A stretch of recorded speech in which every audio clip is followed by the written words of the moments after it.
Tonight, dozens of new charges for a Paradise teacher and volleyball coach. More victims come forward in the case against a teacher and a coach accused of online luring. I'm Jeremy Eaton. I'll have more details coming up. It's going to take a lot of money and a lot of time to get that village to what it used to be. Local fundraising has kicked off in the wake of Morocco's devastating earthquake. It's Welcome Week and Fashion Week for some MUN students. We'll show you their multicultural style. This is CBC Here and Now.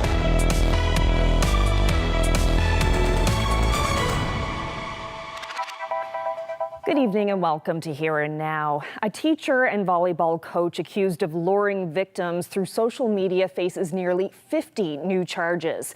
First, a warning, the details of this story will be disturbing to some. 32-year-old Marcus Hicks was charged last week with sexual assault, but now faces charges of child pornography, luring children, and arranging sexual offenses with minors. Here and Now's Jeremy Eaton was in the courtroom today and has more.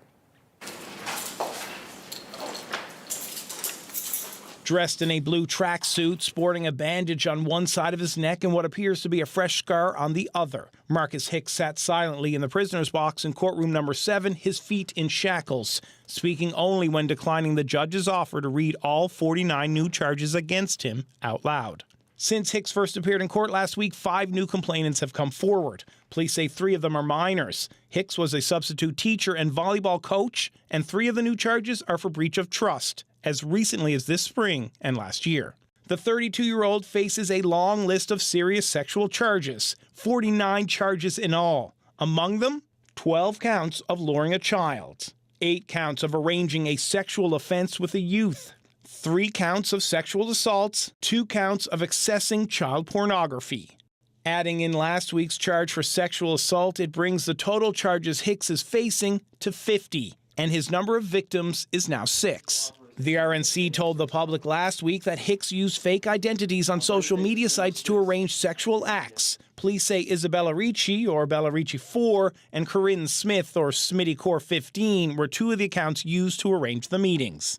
With today's new charges, the province's English school district put out a statement this afternoon saying it's limited in the information it can share due to the ongoing police investigation, but it recognizes the information is concerning and that guidance supports are available in all schools. The district's release went on to ask parents and guardians to talk to their children about safe social media use. The Crown requested remand for Hicks this afternoon, something his legal aid lawyer agreed to. Hicks will remain in custody until October 3rd, when he's next scheduled to appear in provincial court. Jeremy Eaton, CBC News, St. John's. The woman accused of stealing hundreds of thousands of dollars from the town of Come By Chance didn't show up in Gander Supreme Court today. Jennifer Benson was supposed to appear on 4 charges, all related to the $250,000 that disappeared from the small community. The case against the former town manager has been ongoing since 2018. She's accused of transferring more than $217,000 from the town's bank account into her own, as well as buying nearly $18,000 worth of personal items with the town's credit card. The town has seen its share of controversies in recent years involving allegations of conflict of interest and concerns about how the town is managing its finances. The latest delay in Benson's case prompted the judge to issue a warrant for jurisdiction, and that means if Benson doesn't show up to her next court date in late October, she could be arrested. Well, a longtime top official with a volunteer search and rescue group has been charged with defrauding the organization. Brian Bishop was involved with the Civil Air Search and Rescue Association, or CASERA, for decades. He served as provincial president and national vice president, and now he's accused of a dozen counts of fraud, forgery, and breach of trust. The alleged offenses took place over a span of nearly 7 years, beginning in 2015. No pleas have been entered, and he declined comment to CBC News. CASERA is a Canada-wide volunteer organization that helps support Canadian Armed Forces search and rescue operations. It receives more than $3 million in federal funding a year. Bishop is not currently listed as a member of the national or provincial executive.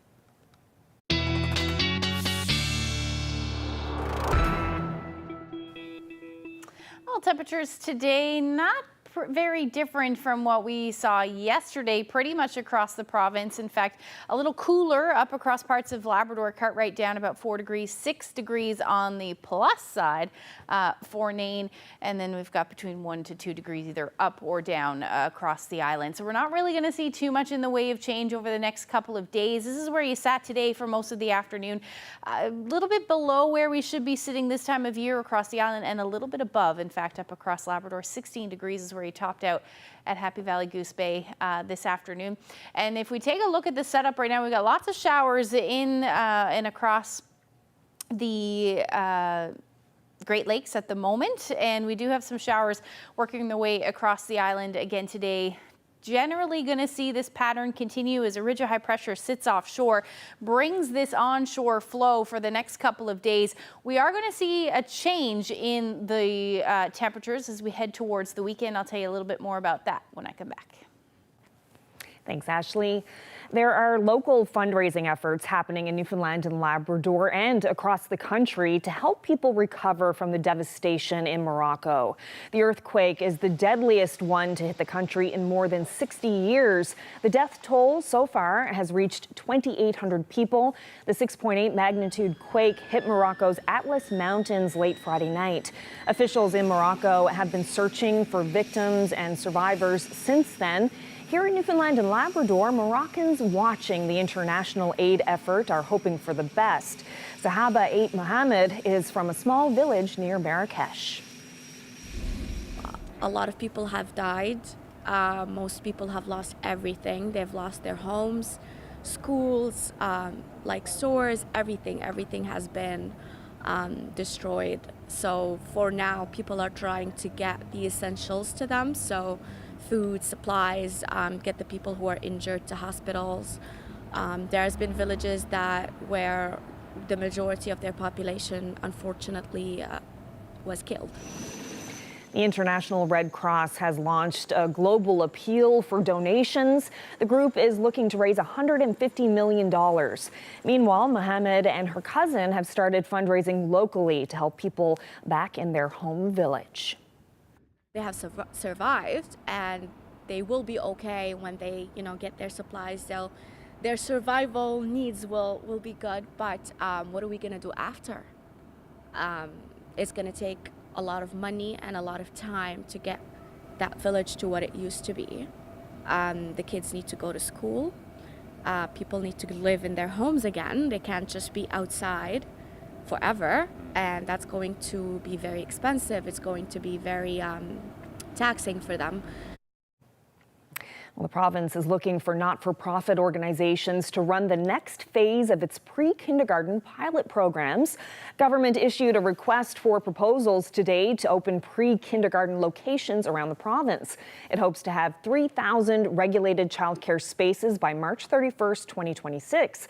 The YMCA of Newfoundland and Labrador was chosen for the first phase. That will create about 600 new regulated childcare spaces operating full-time and costing families $10 a day. The RFP will close on October 11th. Well, a man in Bonavista has been keeping local police busy. Last month, RCMP arrested a 29-year-old for breaking into a home. Now, he was released from custody and given a curfew, but police say 2 days later, he was caught breaking into multiple vehicles and was charged again. He was ordered to leave Bonavista, but instead was once again arrested for more break-ins, this time at a restaurant and convenience store. Stolen items were returned to their owners, and the man is now being held in custody. Memorial University students are back on campus in St. John's. As part of the Welcome Week festivities, there was a cultural fashion show today. Here Now's Aoife Alaba caught up with some of the students taking part. I was involved in organizing this event at MUN because I felt that there are so many international students on campus and they need an occasion to wear their cultural outfits and come together and share it with all the students at MUN. So that inspired me to work with the SEO office and to organize this beautiful event where I can see everybody's wearing their cultural outfits, everyone's happy, listening to their music, and I love that. We can say that we're one of the original peoples of this land, and so we want to be representing that pride. And I think maybe we're the only indigenous couple in this, two people in this show. I'm really proud to be Inuk, and I really wanted to show my culture here today. And like Stan said, I think it was really good to have some Indigenous representation as well. And I'm really glad that we were able to come out. I'm wearing an amautik, which is traditionally an Inuit woman's coat, and normally I would have a baby in the big pouch on the back here, but I don't have a baby just yet, so it's still empty for now. So I am originally from a small island called Mauritius. I am wearing a traditional kurta right now. So this outfit is mostly for Muslim and South Asian festivities in the country. And we usually wear that whenever we gather in families or with friends. The shoes is called champals. So these are pretty light shoes that people wear. So we don't really wear actual shoes and everything. It's mostly light, so that if you want to take it out or go for prayers and everything, you can just easily take it off. Yeah. I was here for the last cultural fashion show, and that's how I found out about it, and I helped organize this. I'm wearing like a traditional Gujarati wedding outfit kind of thingy. Yeah, I like any excuse to dress up, so this is a great way for me to do it.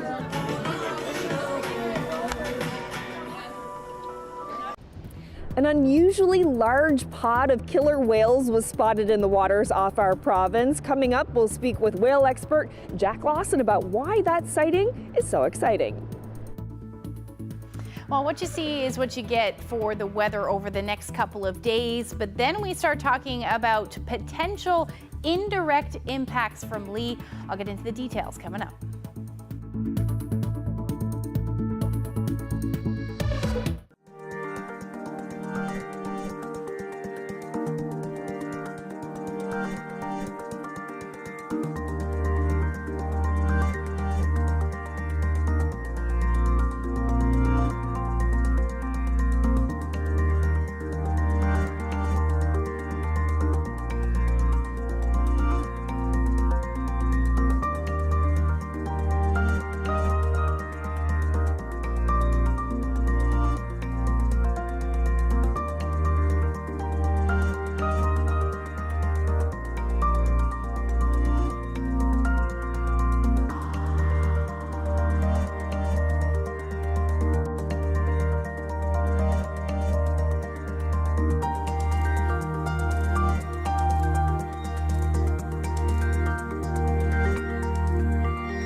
This weather update is brought to you by Steamatic Canada, the undisputed choice in restoration. Don't panic. Call Steamatic.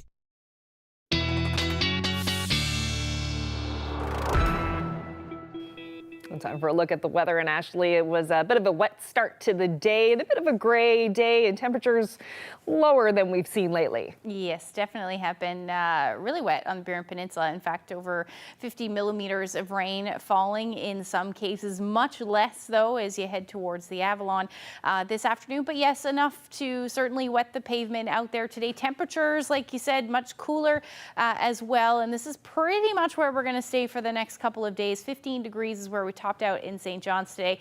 The hot spot across the island, Wreck House area, but really the warmest temperatures up across Labrador were felt in Mary's Harbour at about 19 this afternoon. So if we take a look at that humidex, again, not seeing a whole lot of that out there, but as we head through the next couple of days, the pattern is going to change. So we'll hang on to these more comfortable temperatures right through till we get into Thursday, and then we start to see some humidity move up and the pattern change, a bit of a drop, and then back as we head to the weekend. Now, why are we going to see that humidity? Well, for now, we're seeing these cooler temperatures because there's a ridge of high pressure sitting offshore, and that is giving us those easterly winds, and those are where those cooler temperatures are coming from. And we can kind of see, we're not really seeing a whole lot of warmth out there. Now, there is a little bit of it, as I showed you a little bit earlier, through parts of Labrador, but for the most part, we are seeing those cooler temperatures. Now, still talking about Hurricane Lee. We are many days still by the weekend, really, before we start to see some of the effects. But one of the changes over the next couple of days that we will see will be some of that tropical moisture moving further north. So we'll start to see some of that influence by the time we get into Friday morning. The shift in those winds will bring some of that tropical moisture, leading to potentially some enhanced rainfall for parts of the province as we get into Friday morning. And some of that moisture will be the story as we head even into the weekend. Now, as you just saw there, it looks like the hurricane eventually transitioning to a post-tropical storm will make landfall somewhere between Halifax and really the U.S. as we head through the next couple of days, or as we head through the weekend rather. But we're still going to see that stream of moisture move in as we head into Sunday. So that's why we're going to see that change in temperatures, that humidity moving in as well. But for the time being, we are still going to hang on to some of these cooler temperatures. Showers, the story today. We're done with the heavy rain for the most part, but the showers still very much in place through central and parts of the southwest coast at the moment. Even the Avalon seeing some of those showers, and we'll continue to see these scattered showers as we head through the overnight tonight. Some heavier rain for parts of Labrador, particularly towards the coast, back through central areas. You'll see some clearing through the west, but overall, periods of drizzle certainly possible with the showers, and also fog patches across the island. Temperatures status quo, 10 to about 15 degrees overnight tonight. Winds out of the east around 20 to as much as 40 kilometers per hour. You head west, much lighter winds, and then we're going to see that towards coastal areas of Labrador as well, between 6 to about 10 degrees overnight tonight. As we head through the day tomorrow, actually going to turn into a pretty beautiful day up across Labrador. It'll stay cloudy in the west, but hanging on to the cloud cover, hanging on to the chance of some showers through the day as well across the island. We may see some clearing as the afternoon rolls through, but for the most part, it will be another gray day through the day. Now, as far as temperatures are concerned tomorrow, we're talking about daytime highs between 16, maybe 17 degrees. Those easterly winds sticking around 20 to 40 kilometers per hour. As you get to the west, we're looking at those temperatures between 18 to 20 degrees. Northern Peninsula, a tad cooler than that, about 14 degrees through the day. And then for Labrador, mix of sun and cloud, beautiful afternoon, 16 to about 19 degrees. This is a couple degrees warmer than where you should be sitting this time of year. And then as you head towards the west, that rain will stick around, like I said, and you'll be hovering around the 13-degree range through the afternoon. So, like I said, while Hurricane Lee won't directly impact us here in Newfoundland and Labrador, we have reached the peak of hurricane season, and that can come with some climate anxiety, and that's the fear of upcoming storms or just climate change in general. So a psychologist in St. John's has some tips on how to cope if you're dealing with climate anxiety. Here's what she had to say.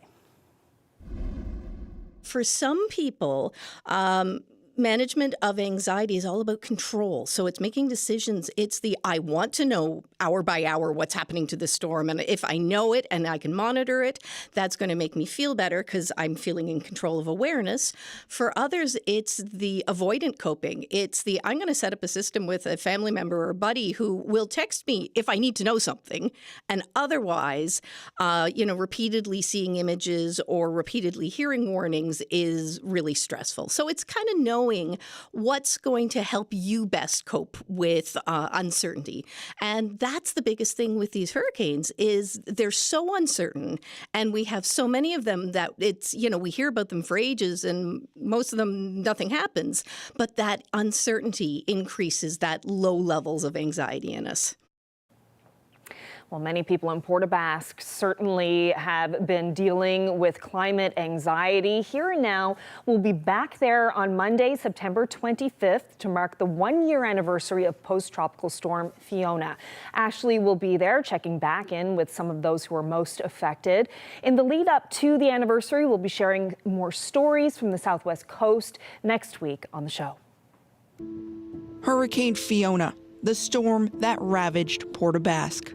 A year later, rebuilding homes, rebuilding lives. Still can't believe it happened. The anxiety feeling is still there. This is trauma. This is something that's changed all these people's lives. The people and the place. Fiona forever changed Port aux Basques. Special coverage starts September 18th on Here and Now. A recent aerial survey discovered one of the largest pods of killer whales ever reported in the waters around this province. Joining me now to talk more about this is Jack Lawson, whale expert at DFO. So your colleagues were up in a twin otter plane and they came across this pod of whales. Can you tell us about it?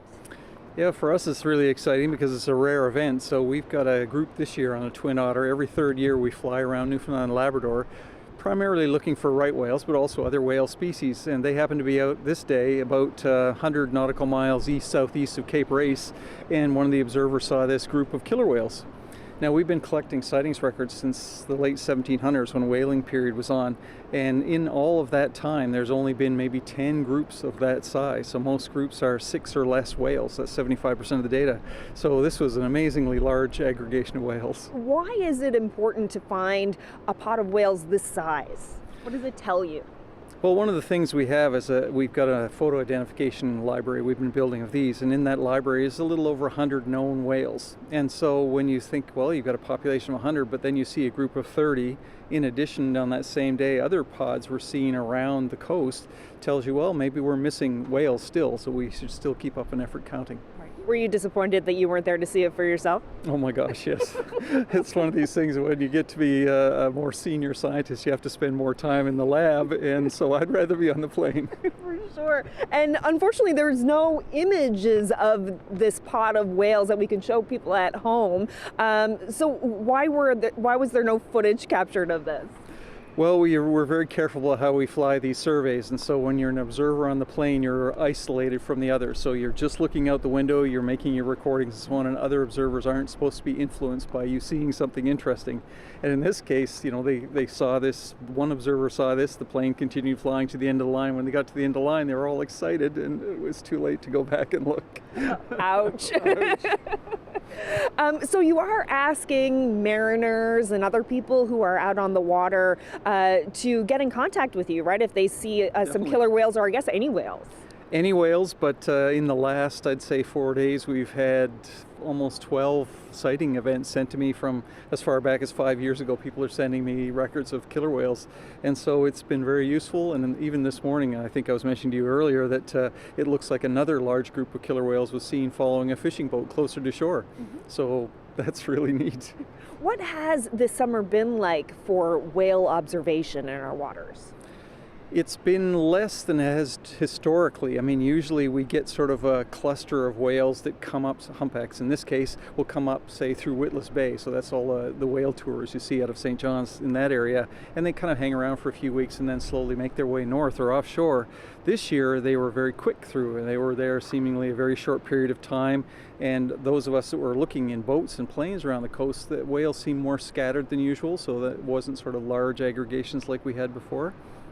We were up off St. Anthony for a week putting satellite tags out on whales, and after a couple of days we were seeing the same tagged whales again and again and again, so we weren't getting any new whales into the areas. It was the same animals again and again, and that's a bit unusual. And there's been a lot of talk this summer about ocean surface temperature. At one point, I think in July, the Grand Banks was the warmest area in North America. And we've been talking a lot about how water temperature affects the weather and hurricane season, that sort of thing. But what about the whales and their food sources? How does the ocean temperature affect them? Well, this is a key part of the lifestyle of a lot of whales, is they're relying on the presence of fish for feeding. And as you know, with the warming waters, particularly the surface layers, a lot of fish species don't like that temperature. So they'll either move deeper in the water or further away in different areas, or they'll keep moving through an area.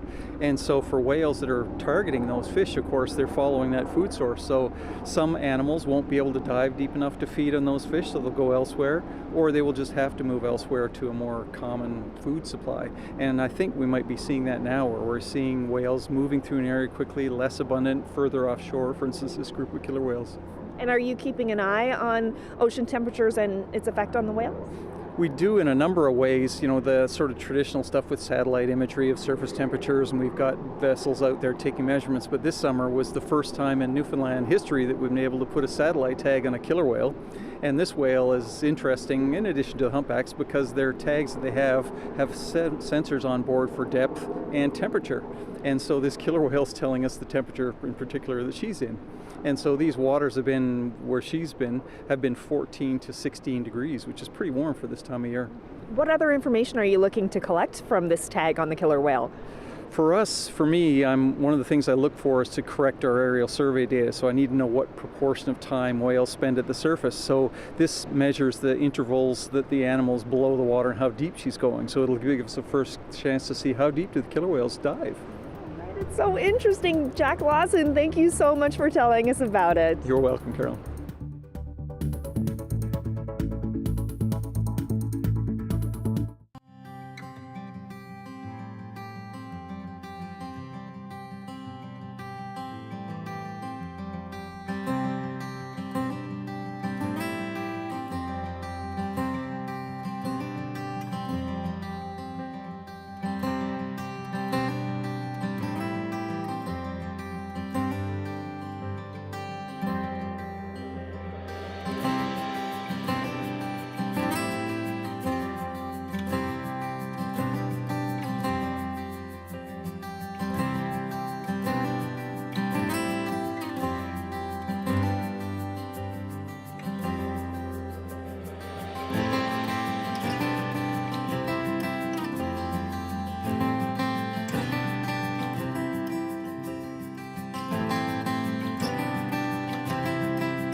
Luck.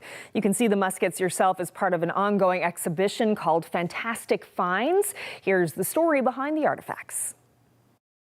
Was there a moment when you held it up in your hand and said, wow, 12 years later, this is it?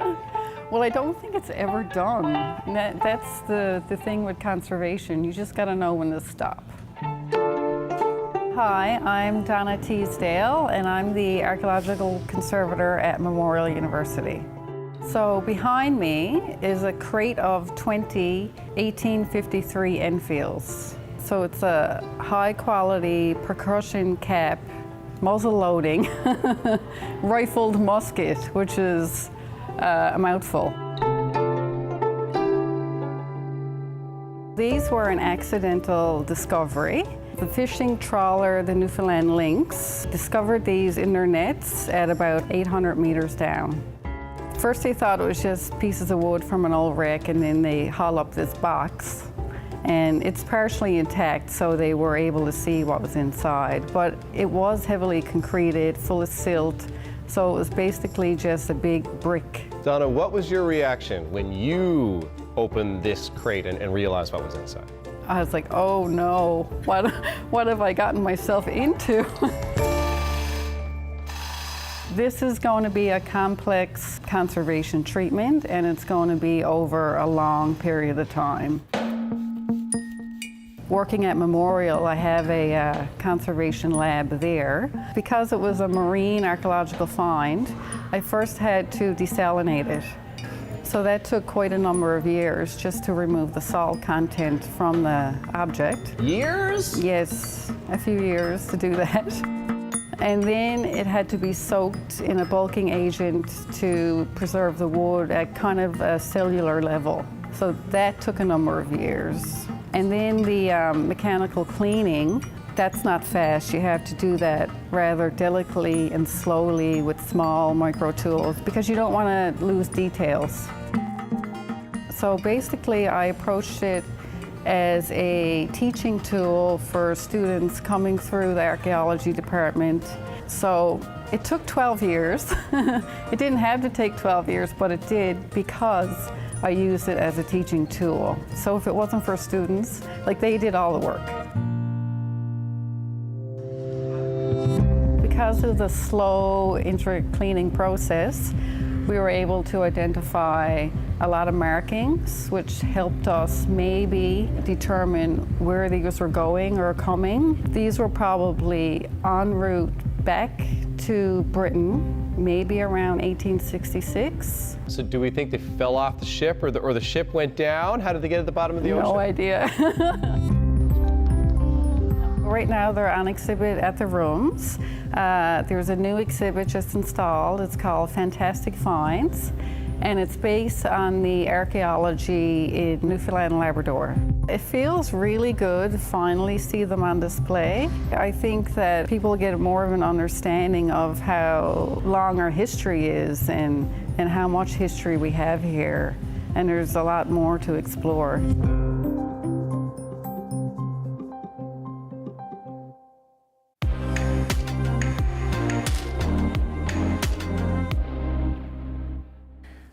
A Nova Scotia community is coming together to help a man who lost everything during this summer's historic floods. As you're about to hear from the CBC's Josh Hoffman, the man from East Hants isn't just grateful for his neighbor's support, he's also grateful he survived. Christopher Gillis is looking at what's left of his home in South Rawdon, where he's lived for nearly 40 years. Gillis has cerebral palsy and can't talk or hear very well. So he was sound asleep during the record rainfall in July and had no idea there was nearly 20 inches of water in his house. Gillis's sister, Rosemary Furlong, lives next door and called him worried because the stream that runs between their properties was raging. He's saying the water twisted the bridge away from his property, so he was trapped. He couldn't get off of where he was. Emergency responders had to rescue Gillis from his home, which is damaged beyond repair. The brother and sister have lived in the area for their entire lives and say they've never seen it rain quite like that. Yes, we have floods, and yes, there's a lot of water in the brook, but nothing like, nothing.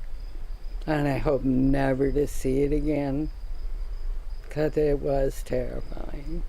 As everyone was assessing the damage in the days following the storm, word of what happened to Gillis quickly spread around the community. Since then, thousands of dollars have been raised for him. Everybody knows Chris around here, and we've known him for years, and we love him, and he's just a part of our community. And life's not been easy anyway for him, so let's make it better. McCabe helped organize a dance and auction at a local fire hall last weekend. She says she was taken aback by the turnout and the generosity of the people who came and opened their wallets for Gillis. It takes me back, way back, to when I was a kid, when every community pulled together like the community has this time for Christopher. And it's just overwhelming support is just, and that's the only word I have. Is overwhelming for both of us. Furlong says a tiny home for her brother to live in has been purchased, and he should be ready to move in by Christmas. Josh Hoffman, CBC News, South Rawdon.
Health Canada has approved a new Moderna COVID-19 vaccine for all Canadians aged 6 months and older. It targets the Omicron subvariant XBB.1.5. Preliminary clinical data have shown promising immune responses from the XBB.1.5 vaccine, the vaccine receiving regulatory authorization today, against various Omicron sublineages, including EG.5 and BA.2.86. People 5 years and older should receive 1 dose regardless of their vaccine history. Children between 6 months and 4 years old should receive 2 doses if they have not previously been vaccinated, or 1 dose if they have already received one. If it's been more than 6 months since an individual's last dose, a shot of the new formulation is recommended.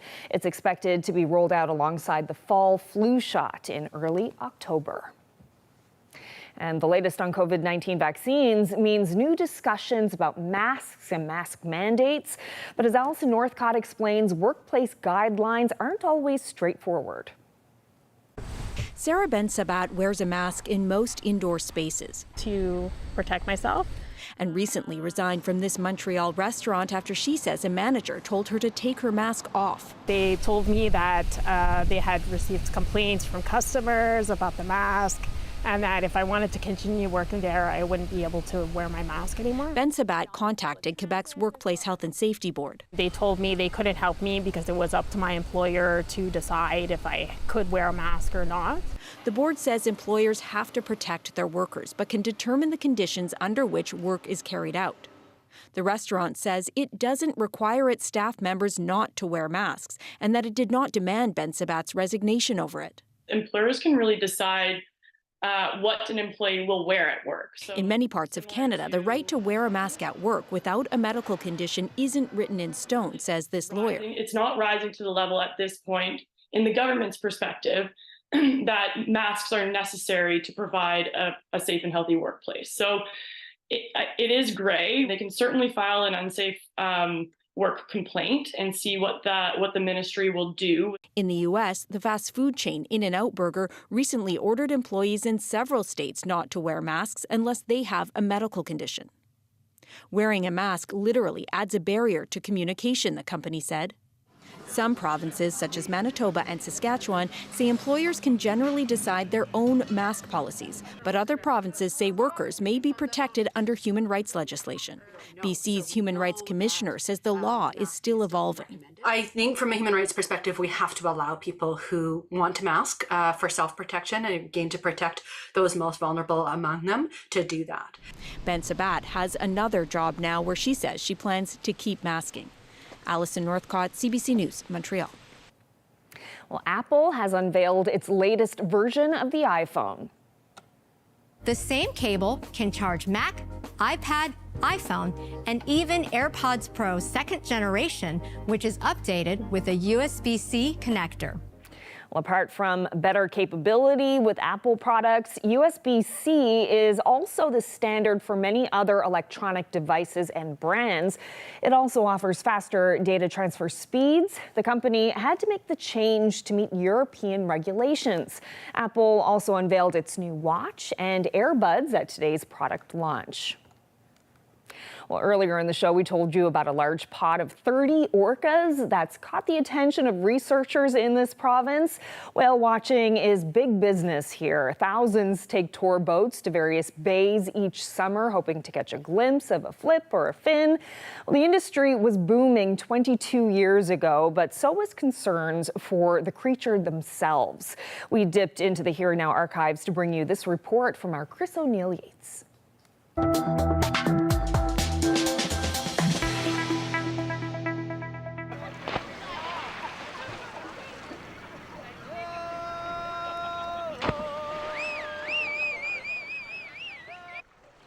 The growing popularity of these creatures is good for business, but is it good for the whales?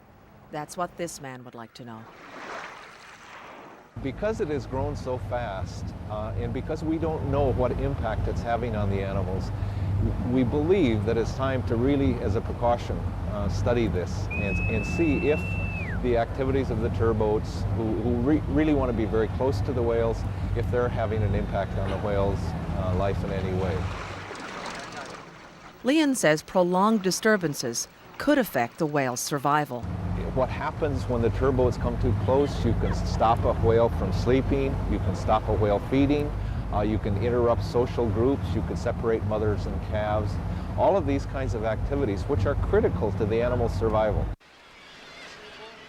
That's why Leon's come up with a set of rules for tourboat operators. Boats can't get too close, and no chasing the whales. And no overcrowding. No more than 2 boats around the whales at a time. This code is voluntary, but already about half of the province's 62 operators are on board. Joe O'Brien welcomes the new code of conduct. Ecotourism is a very serious business, and in order to sell it, you must cover all your bases. And to create a code of conduct and to be involved in whether or not you're having an impact is a very positive thing to be doing. Sometimes you must make mistakes in order to do things right. Well, after 18 years, we've made mistakes in the past, and now we want to teach new operators and our other co-operators the right ways of doing this, because whale watching is a big industry worldwide. One of the critical things for the turbot operators is how does following a code of conduct affect customer satisfaction? We want to keep this a sustainable industry. And so we're interviewing people as they come off the boat saying, did you have a good time? Were you worried about the whales? That's where Claudio Corbelli comes in. I was wondering if you can answer a few questions. Under John Leon's supervision, he's doing PhD research on how whale watching affects whales. It's a really good business for these guys. In 10 minutes boat ride, you are right in the center of the action. I think that the whales control. These tourists from Ontario say they'd never have come out here if they thought it would hurt the whales. It was important to us. So, if we want to go to marine land and see whales in a tank, we can do that. But we wanted to see them in their natural state and not feel like they were being chased all over the sea. This isn't the first time questions have been raised about the effects of whale watching on the behavior of whales. Researchers on the West Coast have studied this for more than 20 years. There's times you wonder, do the whales have anywhere at all that can even come up to the surface to breathe without being struck by a propeller? The fact that they have to swim more when vessels are present, that can change their energy balance, so they actually have to look for more food to compensate for that. If in the end he does determine that whale watching is having a negative impact on the whales, it could mean changes to the way tour operators conduct their business. But it seems something that many of them are willing to accept, because in the end, what's good for the whales is good for business. Chris O'Neill Yates, CBC News, Bay Bulls.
Well, every Tuesday is gardening day on CBC Radio's The Signal, and today's guest grows more than 40 varieties of vegetables, some year-round.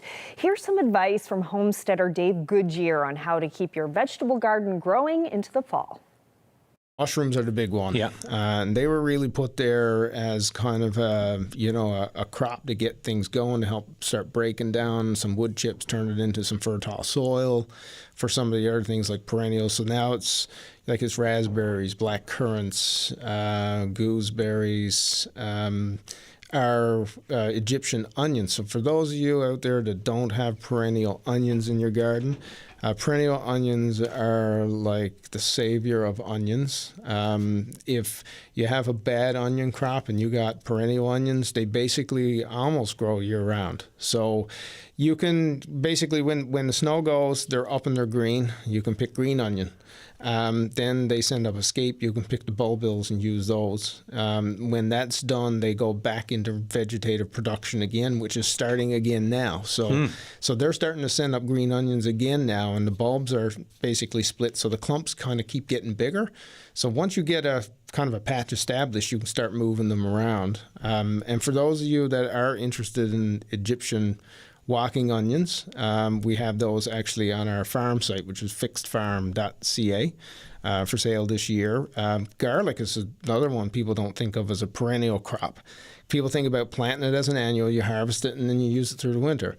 But you can totally perennialize garlic. You can take a perennial bed where you've got your perennials, you can plant a bulb and leave it there, and it'll basically send up stalks as if it were 5 different garlic, let's say 5 garlics growing from the one bulb. And then the year after that, it'll do the same thing and the same thing. And eventually you get this mound. And you can keep just pulling green garlic off the mound during the spring of the year. So it's a great way to have garlic in the spring, but especially given that you might have run out of your fall garlic that you harvested and had put away. And for those, of course, interested in garlic, we got that at the farm also, so fixedfarm.ca. You can find seed garlic now, which we'll be shipping in September. And but typically, if you're going to plant garlic, it's after the first frost, right? Yeah, usually we try to aim for, mid-October, kind of beginning in November. And I usually tune it every year. Every year is a little bit different.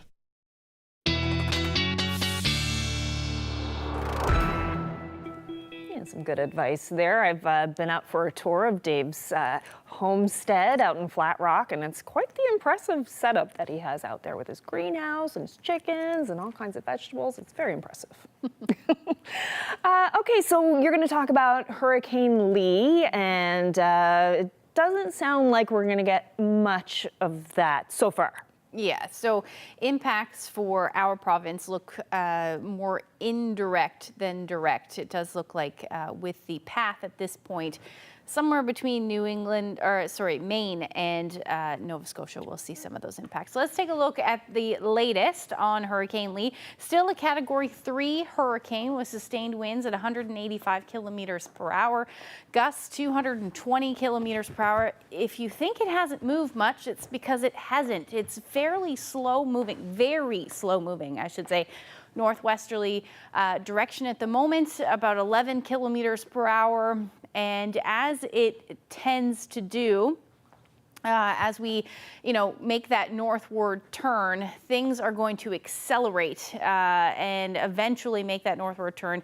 And what we're talking about here is impacts potentially by the weekend. So it is going to encounter some much colder air, some wind shear, or some colder water, I should say, and some wind shear. And that is not good for hurricane development. Great for impacts because that means that we're going to start to see some weakening down to a Category 1 by the time we get into Thursday night, Friday morning, and then eventually, as you can see here with the track, the cone of uncertainty here, pretty much the coast of Maine to somewhere in Nova Scotia, it looks like at this point. Environment Canada saying potentially making landfall as a weak hurricane or a strong tropical storm or even post-tropical, but we're not going to get into the naming of these storms because what happens when it turns post-tropical is the wind field expands. So we are going to see far-reaching impacts as far as winds are concerned with this system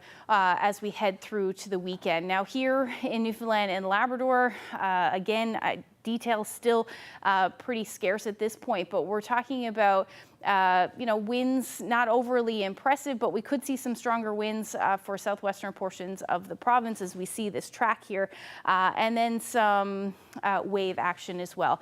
Not overly impressive, but at this point, that's what we could see through the weekend. So as these details become clear, I will certainly get into some of those details with you. Now, the long-range forecast for us, we're talking about Saturday into Sunday. We will see some of the tropical moisture move in, also some warmer temperatures. By Friday, we're already seeing that 24 degrees. Saturday and Sunday at this point for St. John's and Eastern Newfoundland, looking like it will be rainy. And that's really the case through central and western Newfoundland as well. Temperatures by Friday in the 20s, dropping into the upper teens as we get through the weekend. And then as far as Labrador is concerned, temperatures will be hovering, around 20 degrees for Friday, a bit breezy. Saturday and Sunday dropping into the teens, but looking nice, and that will be the case for Western Labrador as well. Your overnight lows, though, will start dipping into the single digits. Now, just before we leave you tonight, great shot here. Oh, Sun, yeah. beautiful, calm evening in Burnside, Bonavista Bay. Dawn shared this lovely shot with us. And if you have any weather photos that you would like to share with us, the best place to do that would be to email them to nlphotos@cbc.ca, and we'll try and get them on the show. Beautiful. Speaking of the sun, I've been really feeling how it's been setting earlier and earlier. Yeah, it doesn't help that the skies are gray right now either. Yeah, soon it's going to be dark when we get off work. Well, we've got a little while, a couple more months, but yes. Well, that's it for us this evening. Thank you so much for joining us. Good night.